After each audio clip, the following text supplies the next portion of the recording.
There's a new way to enjoy Imagination Skyway. You can now listen for free with or without a Patreon account by heading to patreon.com/Imagination Skyway. Here you can enjoy the show free from programmatic ads and read through listener comments on specific episodes. Plus, sign up for a free member account to engage with other listeners on specific episodes and enjoy bonus content, or sign up for a free 7-day trial of one of our paid subscription options for even more content. Learn more at patreon.com/Imagination Skyway.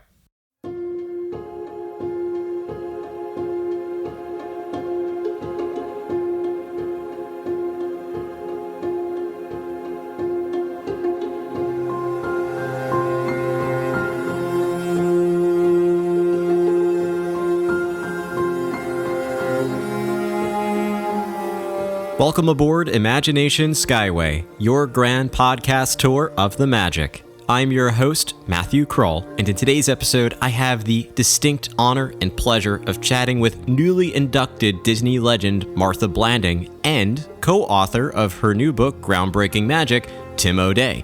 In this episode, we chat about Martha's 50 years at the Walt Disney Company and her new book. It's an incredibly inspiring conversation that covers so much more than her career at Disney and is a discussion I sincerely hope you'll listen to from beginning to end. In just a few moments, you'll find out why. At the end of the show, we'll return to Imagination Central, where I'll share ways in which you can stay connected with Imagination Skyway, how you can discuss this topic with others, and how you can help to support and inspire the future of this show. Please remain seated, keep your hands and arms inside the podcast at all times, and enjoy your Grand Circle tour aboard Imagination Skyway.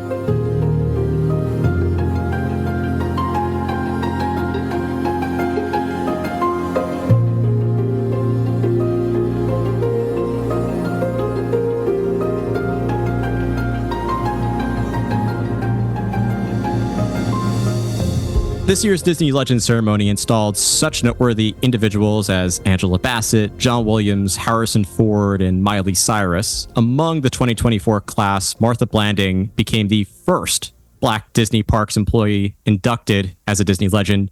Starting with the company in 1971, Martha became the first ever full-time Black tour guide at Disneyland, the first Black female in management at Disneyland, and the co-founder of Pulse, a resource group for Black cast members. She's also an official pioneering producer of the official Disneyana Convention, a forerunner of today's D23, the Ultimate Disney Fan event. Needless to say, I am excited to chat about Martha's 50 years at Disney, and joining me today is not only Martha Blanding herself, but also co-author of her new book, Groundbreaking Magic, Tim O'Day, a producer, publicist, consultant, popular host you've likely seen on series like Behind the Attraction, might have seen him live at Disney fan events, and so much more. Just breaks the surface. But either way, Martha, Tim, want to welcome you both to Imagination Skyway, and thank you for being here today. Thank you. How are you? I'm great. I'm very excited, like I said, to chat with both of you, and I have to start with offering congratulations on being a Disney legend, Martha. How are you feeling about this recognition, and what does this milestone mean to you? Thank you. And I'm very excited, very humble, very happy. I believe it, but I can't believe it. And it's wonderful.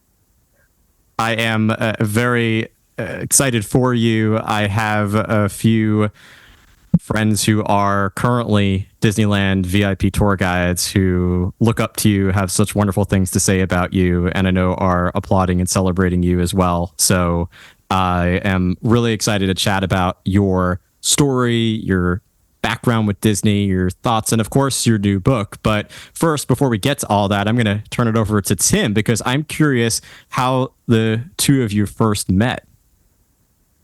You have to remind me? I'll look it up somewhere. We'll do some digging. No, Martha B. and I, we were acquaintances at Disneyland in the late 80s. I knew of Martha. She was working in merchandise. I was in marketing. But we didn't really start working together until the early 90s, till about 1993. And I really became aware of Martha, because, and you mentioned it earlier, the official Disneyana Convention, when they had it at Disneyland in 1993. So that's really when we first met. and we've been friends ever since. And we've worked on many, many, many merchandise events through the years, including the official Disneyana conventions and in the early iterations of the D23 Expo and all kinds of things. So we've known each other a long time.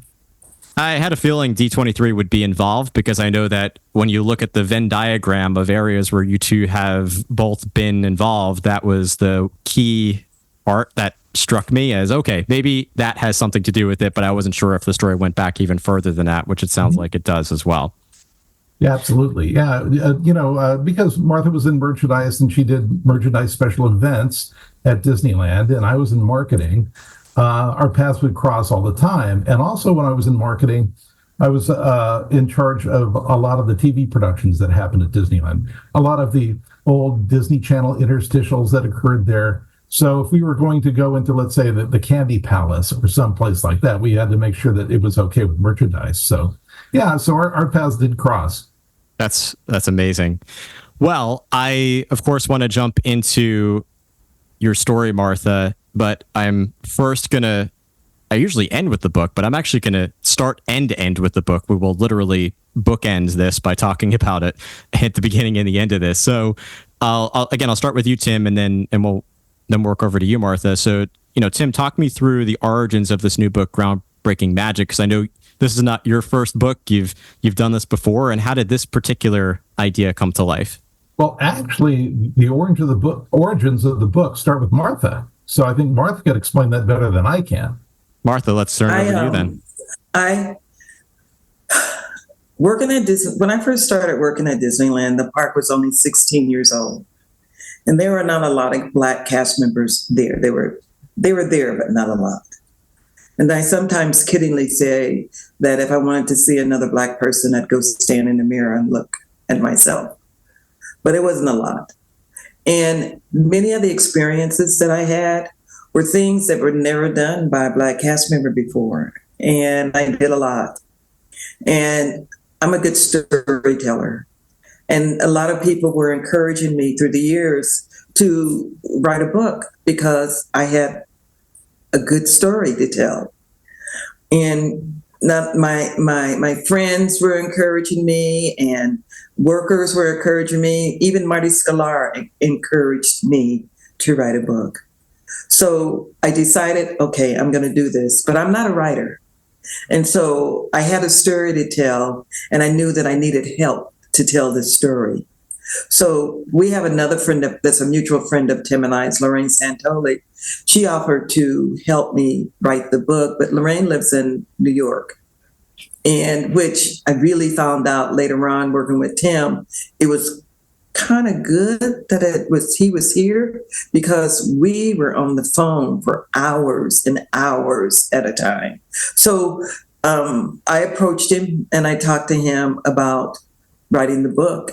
And he is, I'm not saying this because he's sitting here, but he is very good at what he does. And he is a very good writer. And he has written a number of books. And many of his books I've done events with and had him there doing signings for me. So I knew the quality of work that he has done, could do, and has always done. And so I thought, let me talk to Tim and see what he said. And he's also very creative. And so I talked to him about it, and he thought it was a good idea. And once we started talking more about it, we both got more excited about writing the book. And then Walt Disney Publishing, which I knew a lot of people at Walt Disney Publishing, Wendy Lefcon and I go way, way back. When I was a book buyer at Disneyland, she used to be my rep. And then she moved her way up within that area. So we talked to Wendy about it. She thought it was a great idea as well. We had to put an outline together and to talk about what we were going to talk about in the book and give it to her. She did. She took it to a meeting. They talked about it in her meeting. There were a lot of people at that meeting that knew me, but there were a lot of people that didn't know me. But after that meeting was over with, everybody knew who I was. She said they were so excited about the book and so excited about meeting me. And she came back and she said, it's a go.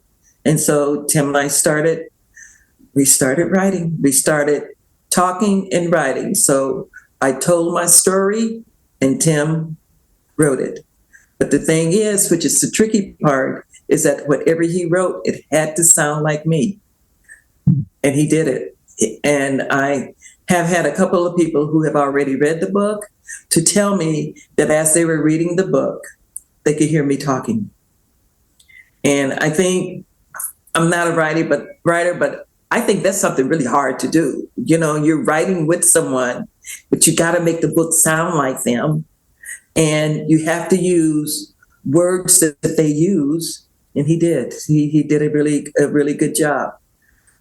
So that's how we got started until we finished the book. So we wrote that book together. Very impressive. Yeah, Matthew, if I can jump in. Yeah, of course. Martha said that, you know, we were on the phone a lot. And we were on the phone for probably, on Zoom calls like this, we were on the phone probably for 60 plus hours over the course of, Martha, when did we start writing this? 2020? 21? No, it had to be late 21 is when we started working on this. So, because it was after the Walt Disney World book. So, yeah, thank goodness for Zoom, because it's so much easier that we're face to face. And I could tell, you know, what was making Martha happy in the stories, you know, what was upsetting her or things like that. So it worked out really well. And as far as getting Martha's voice down, because we had it on Zoom, and I would take the transcripts and then work a story from that. The only difficulty was, and I'm not picking on Martha because we all do this, but we tried to do it in chronological order. So let's say we started in, you know, one chapter started in 1971 and would be up to 1982. And Martha, in the middle of that session, would go, hey, I remember something that happened in 1973. So that kind of jump around on the manuscript a little bit. But yeah, it worked out great. And Martha was a good sport about it, and she was very patient. And, you know, thank goodness for the internet and Zoom and the transcription services we have now. So I have to give them a lot of credit for getting Martha's voice. That's incredible. And I can't wait to read it when it arrives on my door.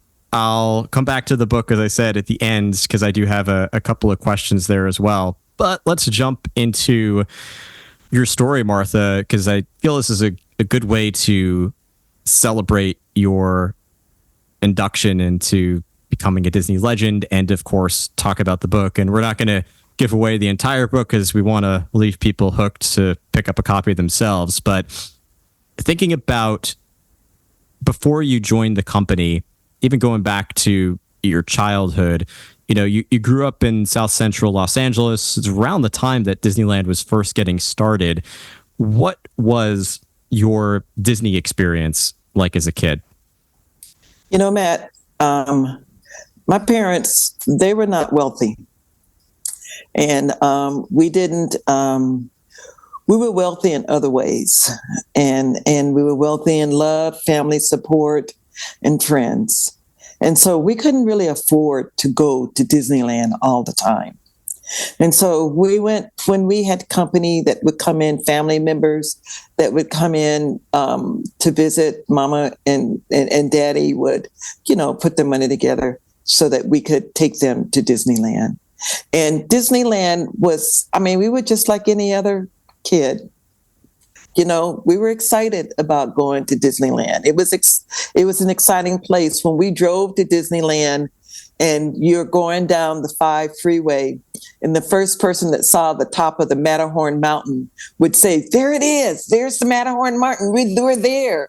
Or if we were taking someone to Disneyland and Mama didn't really tell us where we were going, and we didn't realize where we were going until we saw the Matterhorn, and then we knew that we were going to Disneyland.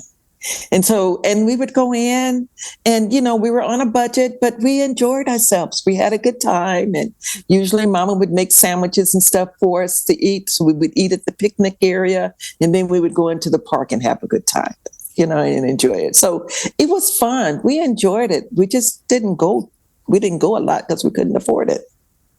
There's something about the Matterhorn. I only went a couple of times myself as a kid. Even more expensive coming from the East Coast to head out to the West Coast. But I also still distinctly have those memories of seeing the Matterhorn. So even today, I feel like that's a rite of passage of being that first one to spot Matterhorn Right. Mountain as you're coming down the freeway. Right. Now, I know that you went to college with the intention of becoming a teacher. And in 1971, you decided to take a chance on a role at Disneyland. How did or what prompted that decision to apply for that role at Disney? Okay, so actually, I'm a twin. And so my sister and I both were going to college at the same time. And so you know how expensive it is just to send one child to college. Oh, yes. My parents had two. And so Mary had some scholarships, but then there was some things that mom and daddy had to pay for. And I had a little scholarship, so it was a lot more things that I had to pay for. So the reason why I applied for a job at Disneyland is because I wanted to help my parents with my tuition and with my finance for college. I was going to school to become a teacher. And when I was working at Disneyland, I was still going to college. I was still going to school. So I didn't stop going to college to work at Disneyland, but I was working to help pay for my finances in college. So then what did prompt that on graduating, the decision to stick with Disney? And well, while I was working at Disney, well, first of all, I should say this. What prompted me to go to Disneyland is that I had heard that a lot of the students worked at Disneyland, and that someone told me that you need to go to Disneyland to get a job. And so I said, okay. So I got all dressed up and everything, and I had to borrow a car because I didn't have a car. And I drove up to Disneyland, to the Disneyland employment office. I went in to the front desk. A cast member that worked there came up to the desk and said, "Can I help you?" And I said, "Yes." And I said, "I'd like to apply for a job." And he told me, "We don't have no jobs here for you." And I was like, okay, all right, okay. It's kind of shocking. And so I turned around and I walked out. I went and sat in my car for a few minutes before I left because I was kind of amazed with those comments. And I went back to school. So I changed my clothes and went to my next class and thought, well, I guess I won't be working at Disneyland and I got to find something else to do. A couple of weeks later, my best friend Rita had heard that Disney was coming out to recruit students to work at the park. And I was in class. And so when I came back from class, she said, "Martha, you need to go to apply for a job at Disneyland. They're here at the school." And I said, "That's nice. I tried and they didn't want me." So she goes, "No." On my way from class, I saw them. They were getting ready to clean up, and I asked them to wait because that you were coming down to apply. And I said, "Rita, I'm not going down there." Anyway, make a long story short, I ended up going down there. So I applied, and the job that I got was a dish up in the Plaza Inn. And now the dish up is a person that's behind the counter because that was buffet style, and they would put the food on the guest's plate, and they called them dish ups. So that was my job. But while I was standing there talking to someone else came over and asked me if I wanted to be a tour guide. Not knowing what it was, I said, "I don't know what that is, but okay." So they said, "We'll make arrangements for your interview in a couple of days." And I said, "Fine." So they made arrangements for me to have an interview with Cicely Rigdon, who was the manager of guest relations. And I went in and applied and got the job. So the dish up went away. I was hired in as a tour guide. And the amazing thing is, as I mentioned in the introduction, you were the first ever full-time Black tour guide at Disneyland. How early on did you realize the significance of that role? You know, to tell you the truth, I didn't take that job for that. I took the job again because I would make more money to help with my education. Okay. Now, there were 3 other tour guides prior to me, but they were what they were called casual seasonals. They were not permanent. So after my first summer at Disneyland, I applied for the permanent position, and I got it. If you talk to any of my foremans or supervisors, because I did, Tim and I, when we were writing the book, the one thing that was important to both of us is that the information that we put in the book was correct. And so we did our homework, and I checked and I asked them who was the first Black tour guide, and they all said me. And I reminded them about the other three, but they said, Martha, you were the one that went permanent. And that's the one that we feel is the first, the permanent tour guide. But I didn't want to leave them out. So that's why we wrote the book like we did, that I'm the first Black permanent tour guide. It wasn't until later on that I realized what I had done. It wasn't something that when I did it that I realized I'm the first, but it's like it dawned on me later on, and I double checked myself. I was the first one. I was the first. And I think, and Tim, we checked in Florida too, didn't we? Yeah, we checked everywhere. Yeah, I was the first one for the whole company to become permanent. I love that you do that, and I expect nothing less of doing that research and making sure that all those boxes are checked and all the information is factual, and that's great. And thinking about the 1970s, even beyond that, working at Disneyland, what was the experience like for you as a cast member in those days? So, like I said, it was a few and far between as far as seeing a lot of Black cast members in the park. So it wasn't a lot. And I should say this to you, that my first day that I was supposed to start working at Disneyland was the day that we had my mother's funeral. My mother passed away right before I physically started working at Disneyland.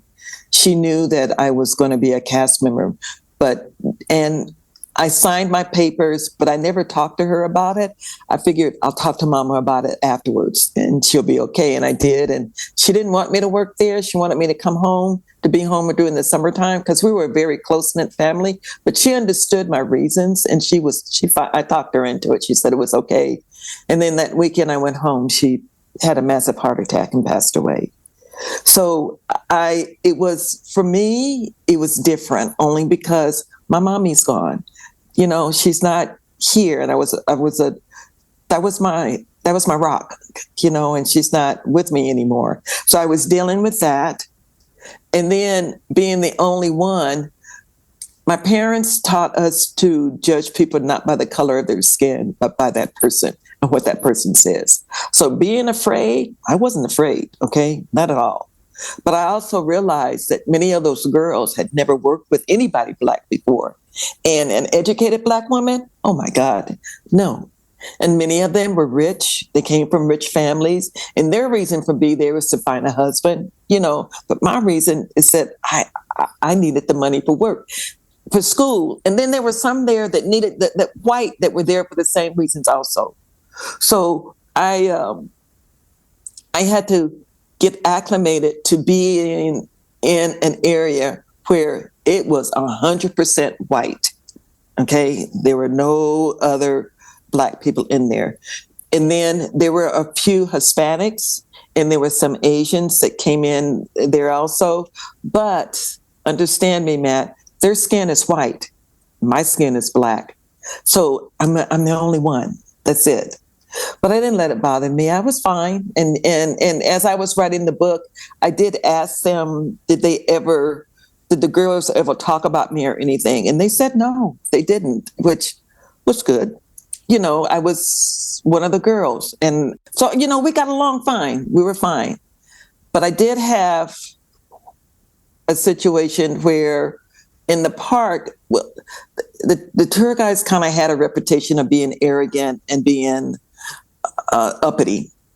I'm not an uppity. I don't know if you could tell, but I'm not an uppity person. I am definitely down to earth, and I love talking to people. And I talk to everybody, and made them feel like they were important. I treated people the way that I like to be treated.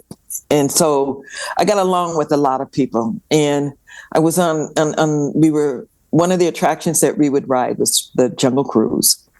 And when we put our people on the Jungle Cruise, we tour guides did not get on it because you have a skipper And they didn't want the guests to ask the tour guide questions. They wanted them to ask the skipper questions. So we didn't get on the boat.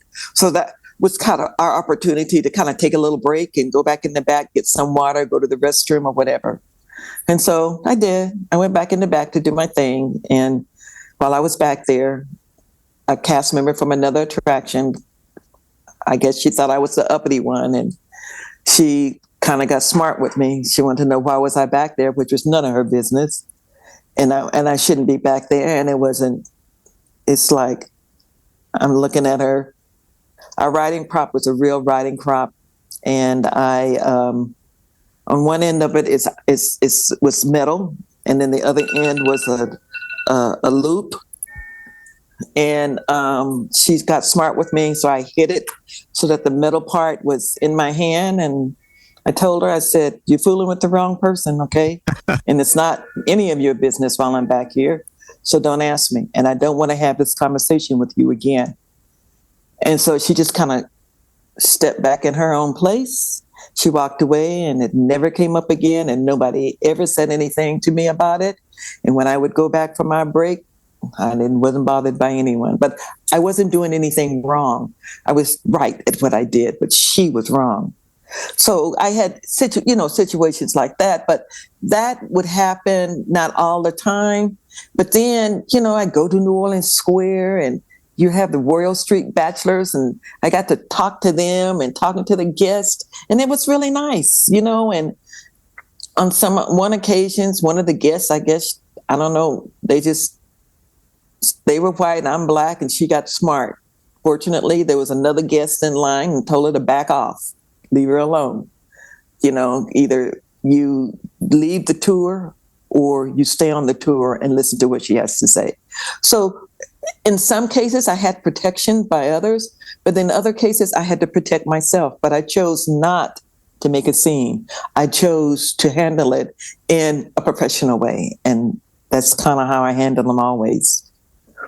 I'm sure that professionalism is one of the reasons that you were also able to continue to move into management roles at Disneyland, and eventually moving into a senior manager of Disneyland Resort merchandise special events. What else do you attribute to your ability to move into those management positions? Matt, I've had people that say this to me, my personality. And some of the things that I would say, not bad things, mind you, but I'm very honest, and I don't like to lie. And if I make a mistake, I own it.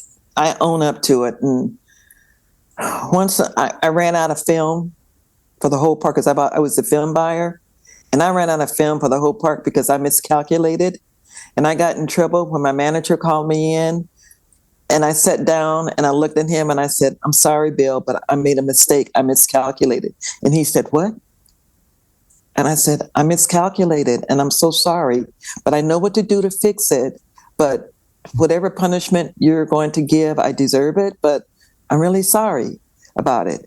And so when he went into the big boss, because the boss wanted to know what happened, he said, she owned it. She apologized. And he says, you're kidding me. And he says, what did you say, Bill, to her? He said, there was nothing for me to say to her. She owned it and she fixed it. So I would do things like that. Whenever I would go have a problem and I had to go in to talk to my boss about it, I didn't go in there without a solution. I didn't necessarily want them to solve my problem. I wanted to solve my own problem. So I would go in there with the solution. And if they wanted to add something more to it, then they could. But then I also studied what I was doing and did my homework to make sure that whatever I did, whatever area I was working in, that I was doing the right thing. When I was the photography, the camera buyer, I went back to school and took photography because I wanted to understand what it was that I was doing. So I would do things like that, and they liked that. They appreciated it. And my door was always open to the cast members to talk to them. So I mentored them, unbeknownst to me that I was mentoring them until later on. from the very beginning, and would talk to them and answer the question. I'm not a yeller, I don't cuss, or anything like that. Shut up, Timothy. I don't use profanity or anything like that.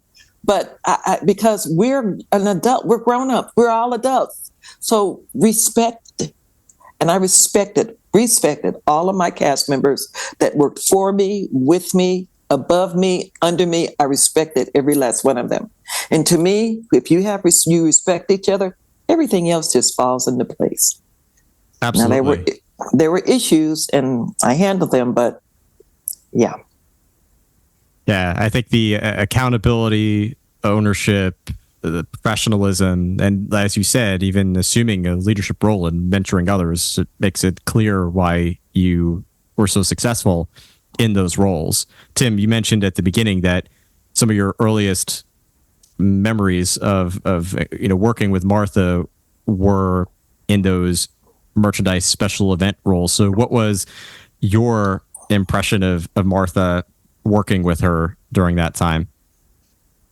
Well, what I loved about working with Martha is that it wasn't a cookie cutter situation. So many people just, they just want to punch the clock and do the same thing over and over and over again. And Martha wasn't that way, and I'm not that way. So when I saw kind of a kindred spirit in Martha, I'm like, yeah, this is going to be fun.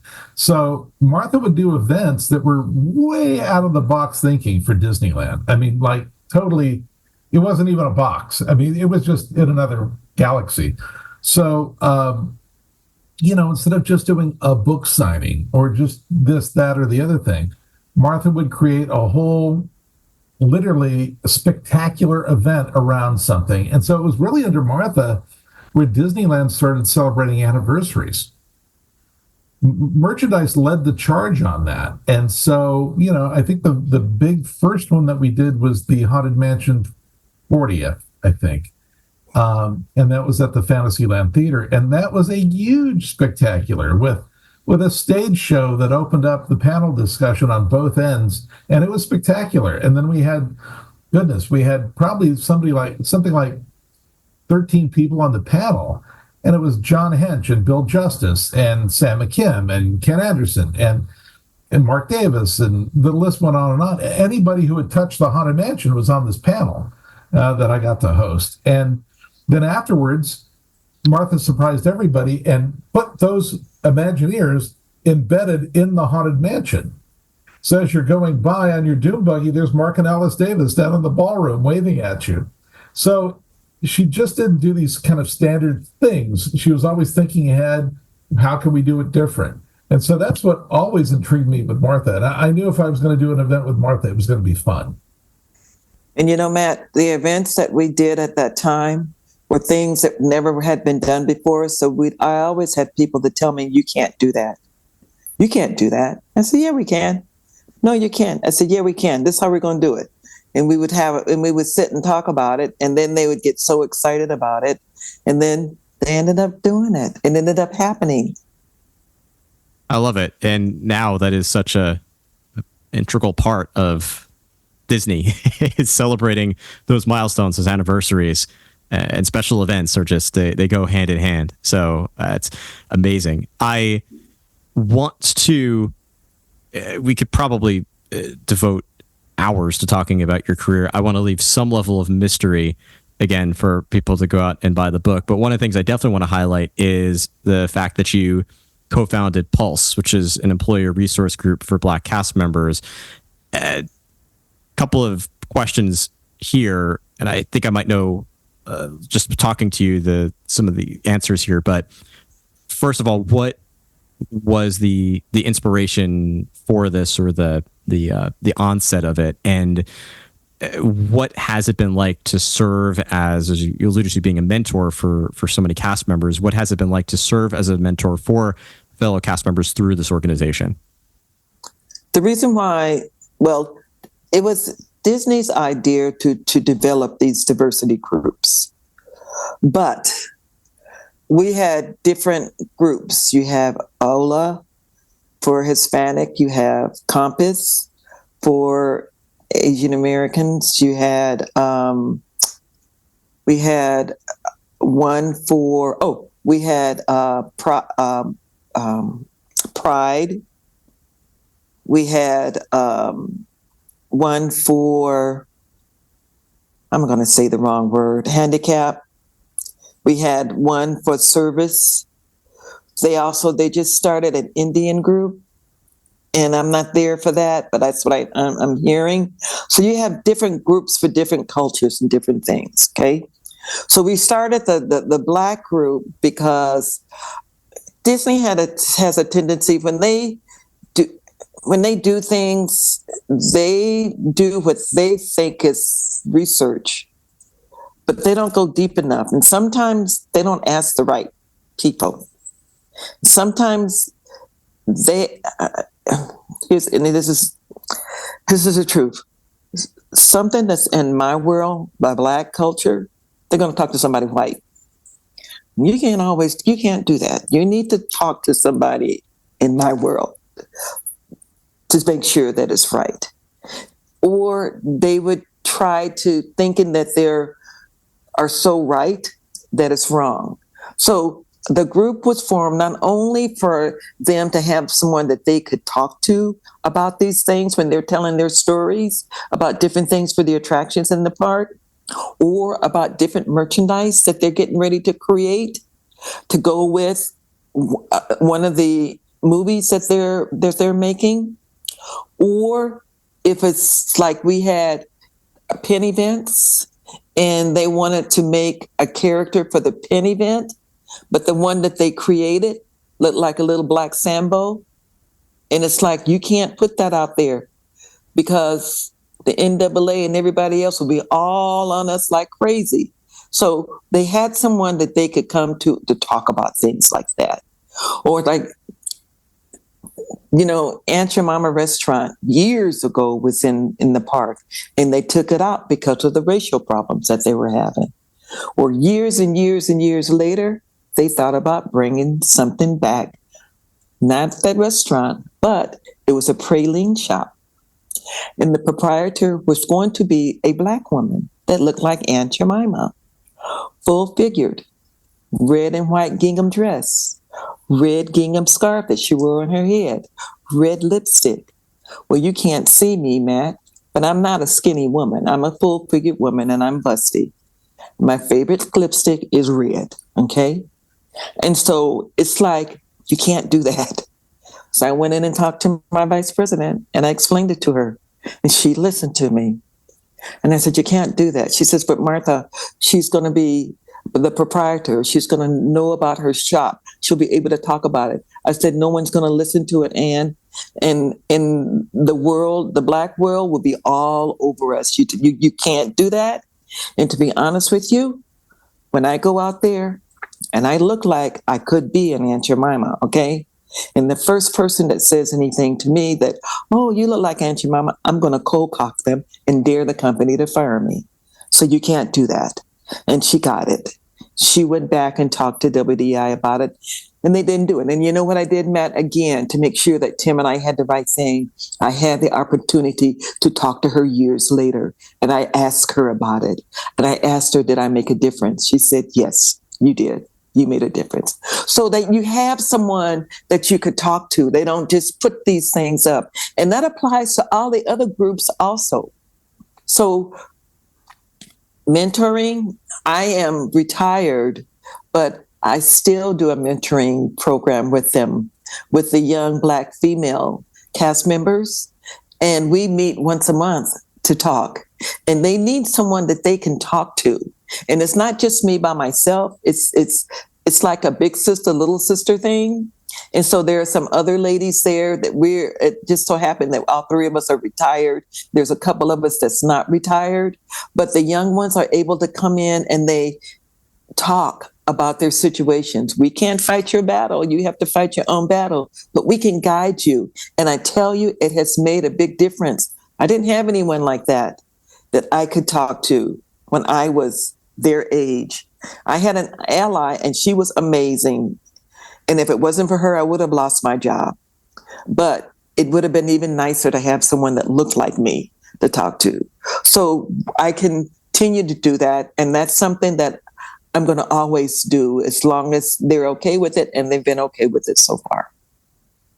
That's amazing. And it's clear to see how all of this helps lead you to that Disney Legend title and is so incredibly deserving.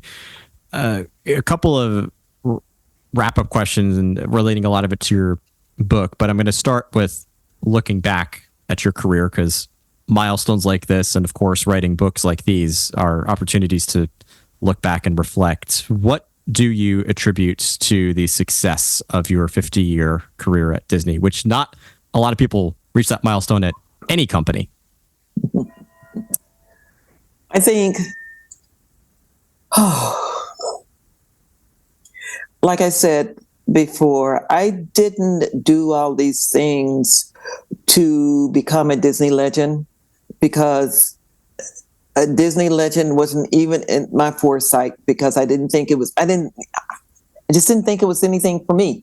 And working with those legends for years and learning about them and learning how important it was, I just didn't think it was for me. And it didn't bother me. I did things because I thought it was the right thing to do. So I think that because, number one, I listen. I don't try to tell other areas how to do their job. I let them tell me, and then we talk. If it's something to do with my event, we discuss how it's going to be involved in my event. I'm a good listener. I own up to my mistakes. I don't lie, because that'll bite you in the butt in a second. I use my mistakes to learn, and I use my mistakes as examples to others. Because it's like you get upset for 15 minutes and after that you need to go on, because you don't have time to harper on that all the time. Don't hold a grudge. Let it go. We got things to do. It's hard to do, but let it go. We got to go. And I like people. I like doing things. I like making the magic for people. I'm not afraid to go talk to Bob Iger. I'm not afraid to go talk to Josh. I'm not afraid to go talk to the janitor. I'm not afraid to go talk to a ride operator. I think they're humans and adults just like I am. And I think that all of that has helped me. And my heroes was my mother and my aunt. And they were very strong Black women, that worked in the community, and they were there for their kids, and they took care of us, and they showed us how to communicate and how to love, not just us, but others also. And I think that all of that together helped me to do what I've done. And then again, I had to deal with Tim O'Day, okay? I mean, really. All incredibly inspiring, though. And final question here, bringing it back, as I said, I want to bookend this by talking about groundbreaking magic, which is all clear how groundbreaking this magic has been. I'll throw the same question to both of you. And Tim, I haven't thrown a question to you in a while, so I'll bring this one to you first. But thinking about now, this book, it's going to be in readers' hands in just a few days, a few weeks. What are you hoping readers will take away from reading Groundbreaking Magic? I think there are two audiences for this. Of course, there's the Disney audience, correct? And the Disney audience, I think, will be attracted to it because it covers an era that you don't really hear much about. I mean, there are so many books written about, the early years of Disneyland and Walt's era of Disneyland and all of that. And that's wonderful and amazing, and great things happened. However, it's that era after Walt that we don't hear much about. And that's where Martha comes into the picture in 1971. So it's the same year that Walt Disney World opened. So Martha starts her career in the early 70s and goes through the 80s and 90s and up to her retirement. So it really covers eras at Disneyland that have not been covered before. And you have to remember that at the time that Martha started, it was Walt Disney Productions. It wasn't the Walt Disney Company, it was Walt Disney Productions. And yes, they opened Walt Disney World, and they had Disneyland, and they had the TV show on Sunday nights, and they had the films, but it was still very much a small company, and it felt very family. So Martha was there when it transitioned from Walt Disney Productions to the Walt Disney Company, and all the positive changes that brought as well. So that's one aspect of it. So if you're a Disney fan, you will have insights to things of those early eras, the 70s, 80s, and 90s, and 2000s. And then, on the other hand, if you're a student of American history, I think what is important about this book is that it's a great American success story. Martha didn't touch on this much. She talked about her parents, but the fact that her parents were high school sweethearts during the Great Depression in North Carolina. So imagine you're two young Black people in North Carolina. It's the Depression. Your outlook is not very good, right? And so Martha's father becomes one of the great Pullman porters who crisscrossed the nation on the railroads. And he saw Chicago and San Francisco and St. Louis and New York and said, there's something beyond. And so he brings his wife out to California. And when they stepped off into the sunshine and palm trees of Union Station in Los Angeles of the 1940s, it must have seemed like they were stepping into the land of Oz, right? And then they become employees of Hollywood celebrities. And so there's a whole aspect of that's interesting in the book. And then Martha is born in 1950, and there's that whole era when the whole racial segregation and civil rights and all of that starts to churn. And Martha lives through all of that. So while she's going to college and high school, and then concurrently she gets a job at Disneyland when, society was really changing in the 70s. So if you're a fan of American history or a fan of just great American success stories, this book is for you. I'm literally a fan of both of those things. So you wrote the book for people even more so like me who like both of those areas. Martha, same question for you. What are you hoping readers will take away from this book? Matt, when Tim and I first started working on the book, I told him, I said, Tim, seriously, you're going to learn a lot about Black history. When I was growing up, and it's still like that now, the books, the history books, it's all about white history. They say very little about Black history. And Black history is American history also. There's no difference. But they don't say a lot about it. And I told him that he would learn a lot, and he did. But two, some of the stories or the experiences that I had, he also came back to me and said, you know what, Martha, something like that similar happened to me. He's Irish, part Irish, and he's tall, okay? And he stood out like a sore thumb, like I stood out like a sore thumb. And things happened to him also. So he experienced a few of those things also. And then at the end of us putting the book together, what did you tell Wendy, Tony? Tony. What did you tell? I'm Tim. I'm over here. What did you tell Wendy, Tim? Well, the fact of the matter is that, Martha's telling her story, and, we're all Americans, right? We're all Americans, as Martha says. Black history is American history.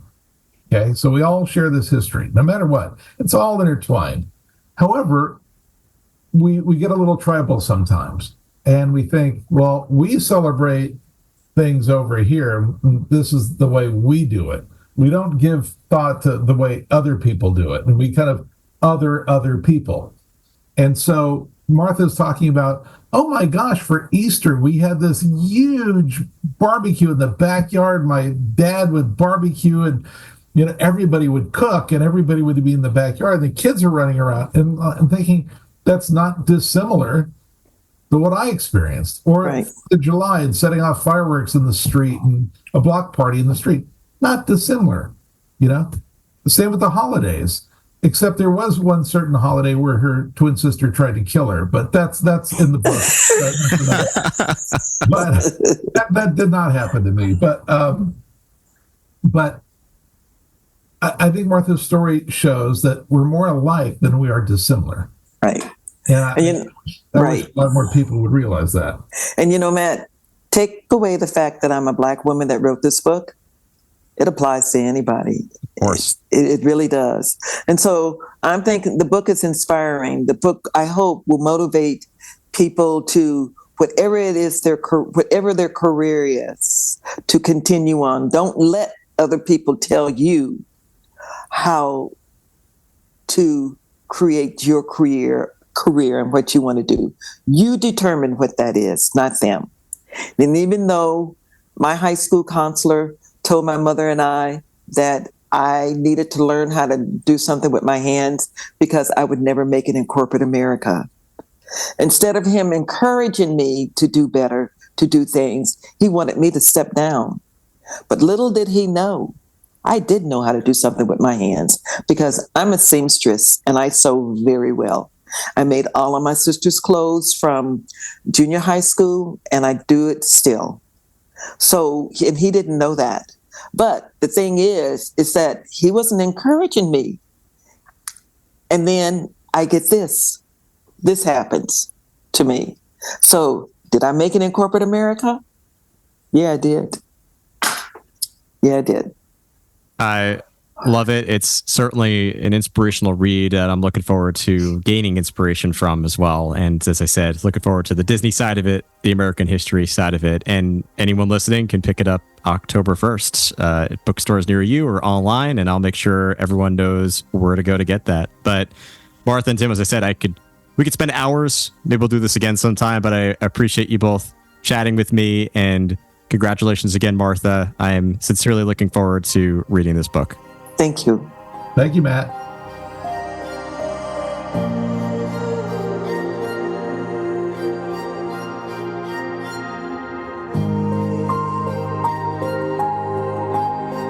Welcome back to Imagination Central. As you disembark, please remember to remain fully seated until the podcast comes to a complete stop. Then gather your belongings and watch your head and step as you exit.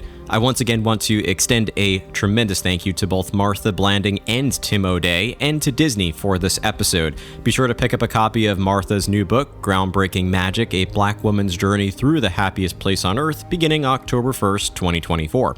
If you haven't done so already, be sure to create a free Imagination Skyway account over at patreon.com/Imagination Skyway. I'm gradually turning this into a one-stop shop for Imagination Skyway content, podcast episodes, and more, so be sure to create, again, a free account there, or consider signing up for one of our paid subscription options for even more surprises. In fact, if you already have an account, be sure to leave your thoughts about today's discussion directly on this episode in the Patreon app. Remember, you can also engage with the show on social media by searching for Imagination Skyway on your favorite app, or heading to ImaginationSkyway.com. And if you're ready to book your next Disney vacation, or you have questions as you prepare for your next Disney trip, be sure to contact our travel partners and sponsors at KMV Travel, a boutique travel agency that helps families plan personalized vacations and create unforgettable memories on land and at sea. As I say time and again, Kelly and her team are truly an amazing resource, and I do encourage you to reach out to them and take advantage of their expert knowledge, world-class service, and complimentary booking support by heading to kmvtravel.com/skyway, or you can always find KMV Travel on social media and just let them know that Imagination Skyway sent you.